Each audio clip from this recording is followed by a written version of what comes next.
Hi, I'm Richard Steed. I want to show you a few records that I grew up with. Well, some records that my dad never played, and some that I did. But regrettably, my dad didn't play the one I'm going to show you now by John Mayall till about 1996. And I've lived in this, well, I've known this house since 78 when I was born. So let me show you. This is John Mayall, The Turning Point.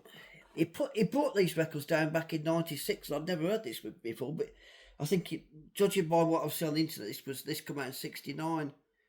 The Turning Point. I'll show you the back. So that's John Mayall at the top.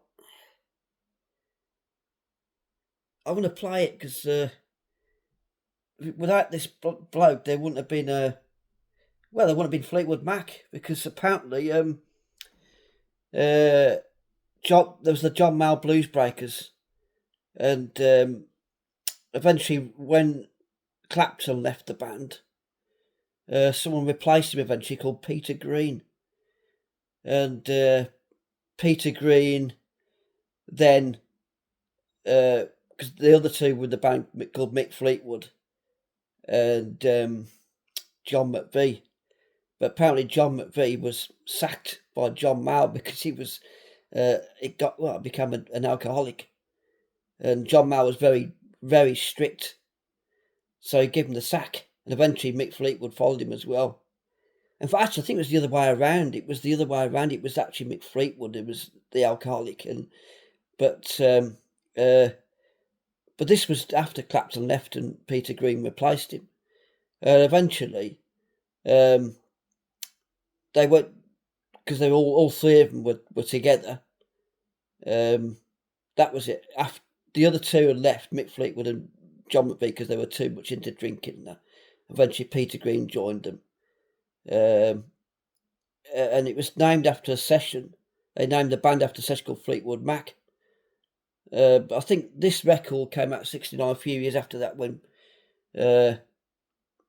Fleetwood Mac had been formed formed like 2 years ago in '67 or something like that. And I'm going to get into this.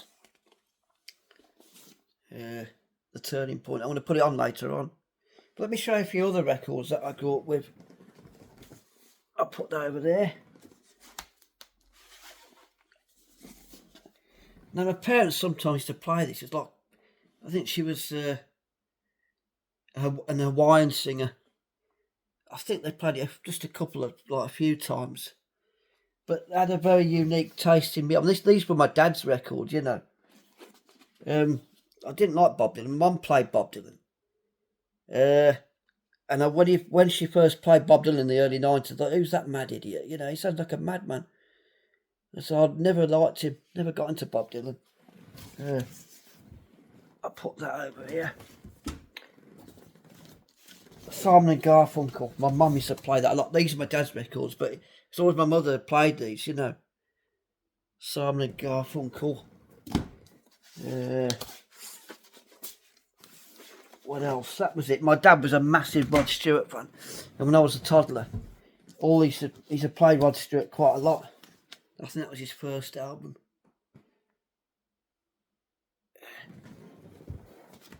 That came out the same year I was born, '78.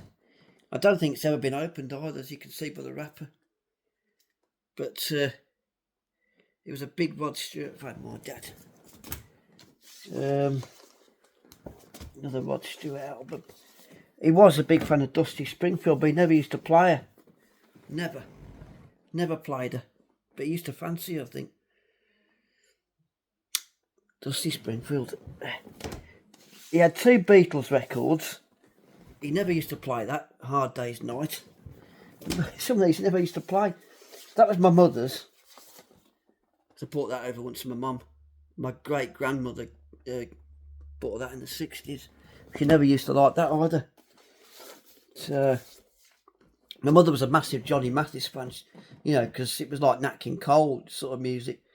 You know, like jazz arrangements of famous tracks of the 60s. I mean, not everyone likes Johnny Mathis singing, but because of the jazz in the background, that's what I grew up with. Jazz arrangements and things, you know. I mean, I must admit, Not everyone liked his singing, but I'd say it was like Nat King Cole, and you can't beat a bit of Nat King Cole, can you? Oh, what about him? Yeah, this is what I remember when I was a kid. Now, I remember this. I forgot his name, but I can remember when I was about 2 years old. I can remember this singer. My dad put this thing on the record player, and I can remember that water flower there, the logo, going around in the middle of the record. And I can remember his distinctive voice, and I couldn't quite remember what his name was. And when was it a few months ago, I looked at, George Hamilton IV, that was it. I thought it might have been. So, yeah. I mean, I must admit, I don't think I've heard his singing for like 40 years properly. But this was when I remember really well, Diana Ross. I used to play this record quite a lot. Diana Ross, Golden Greats, with New York in the background. And I used to play this quite a lot when I was a kid.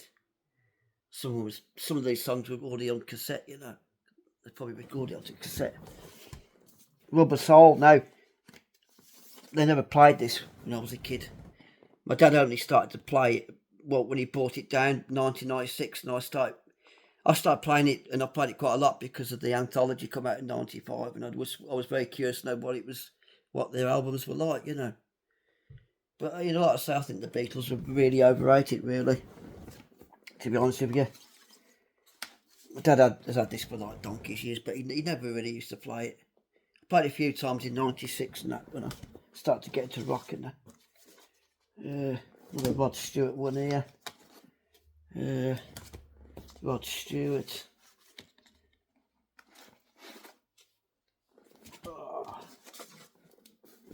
So many records my dad never used to play, but this was one of my favourites when I was a kid. I used to love playing it, probably because of the design. Roger Miller, it was King of the Road. King of the Road. Da, da, da, da, da, da. I used to love putting this record on as a kid. Ugh. But like I say, I didn't get into music till I was about a teenager. I tried to form a soul band at school, remember? Yeah, couldn't get together. I wanted to be the manager because I couldn't play an instrument back then. That looks familiar. TV themes. This was one of my favourite records as a kid. The Classic Commercials record. That was a 1979 release, according to records. And the Old Spice. I like that Old Spice tune, with the big classical bass drums. Bash! And the cymbals crashing as with the C. That's what I call music.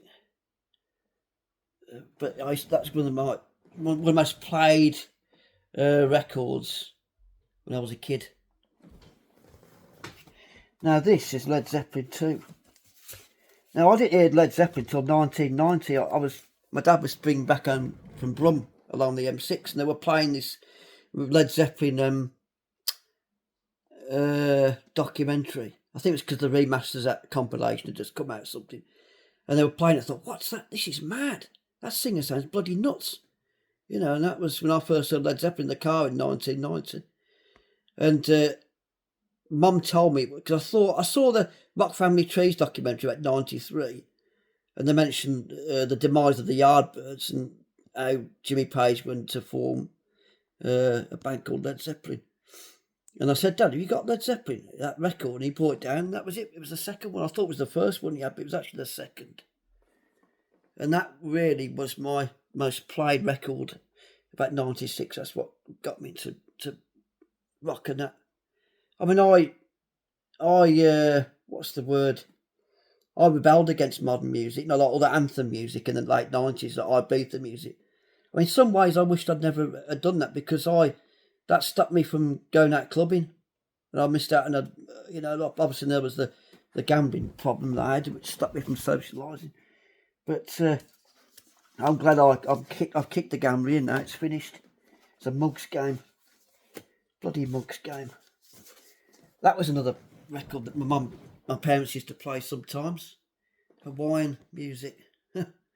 My parents have got a unique taste in music, Unique. They weren't musicians, and I said I wasn't a musician. I didn't get into it until '96. Didn't really start to do proper lessons until I was 21. So I used to spend most of my youth playing computer games. 8-bit computer games. Biggest regret I've made was just sitting there playing computer games all day.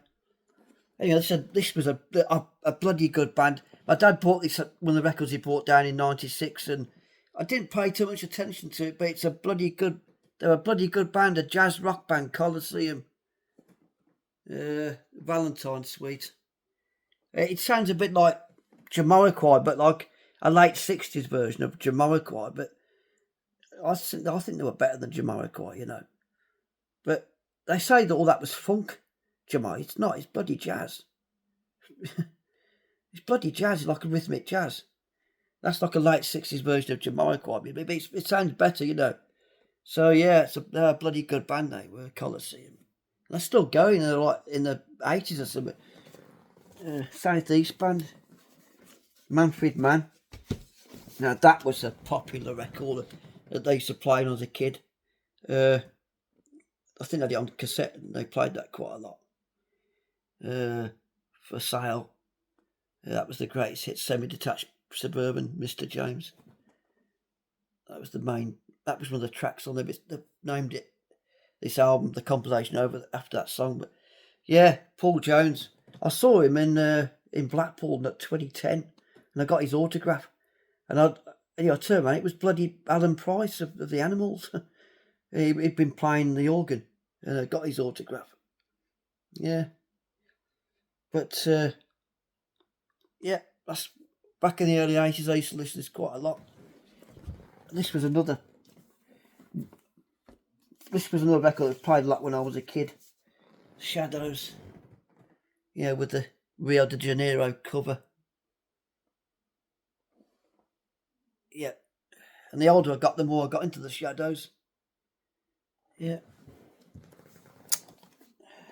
This was a very, very much played record of my parents, the Four Tops. That distinctive front cover.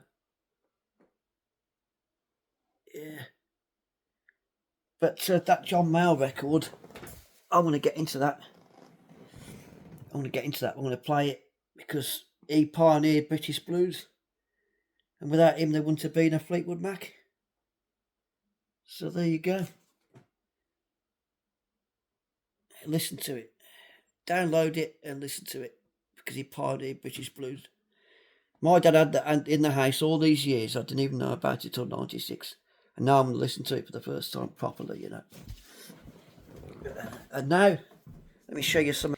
This is how I make music now. Now the gambling's over. I've got all the money together. My dad's given me some money. I bought a bloody good computer. They say you make music these days. You buy some monitor speakers. You buy a bloody good computer.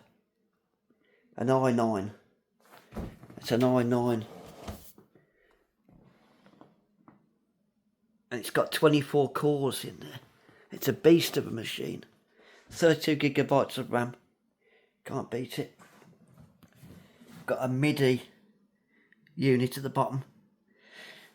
I've got that there, which is like a sound processor. That's a MIDI keyboard to tell the computer which notes to show up on the screen, and you can step record as well, and you can program these to do different things. Like as you're recording the song, you can record maybe the panning or the reverb to go up and down. As you're playing the song, you can record the reverb to go change different times throughout the song. Like when you hear a song, the echo suddenly gets a lot more denser toward certain parts, and then it changes, and that's what you can do. It's called automation. You can, as you're recording the song, you can change how different parts of the song will change, like the volume or the panning or the frequency cut off. And you got the fade at the end. When it fades out, you can turn it, make it go down slowly like that towards the end. But it's all good fun. I got a bloody good monitor for it. So it does the biz. I've got a good guitar now. I've got a Les Paul. Same sort of one that Jimmy Page used to play. See, bloody good Les Paul. But I'm biting back because I've just come out of a 7-year gambling problem, and I want to fight back now. I want to work on a good record. You're never too old to work on a good record. Never. And I mean what I say. Oh yeah, I've got this. I've got a good microphone as well. That cost £2,500 at Nyman, and that'll fit in that isolation box so the neighbours can't hear me. I can't sing, but if I get a session singer come down, stick their head round the back there, sing right into it. The microphone goes at the top, I mean the bottom there, it sort of goes up and screws, or it goes inwards and you can screw at the top. And that's what's linked to it. It sort of screws at the top like that and stays in the box. And you sing in the box, you know, put your head in it. But, yeah. As you can see, my dad was a big music lover. He used to play music, he used to buy separates like that, you know, big amplifiers. But he never was into music himself. Yeah.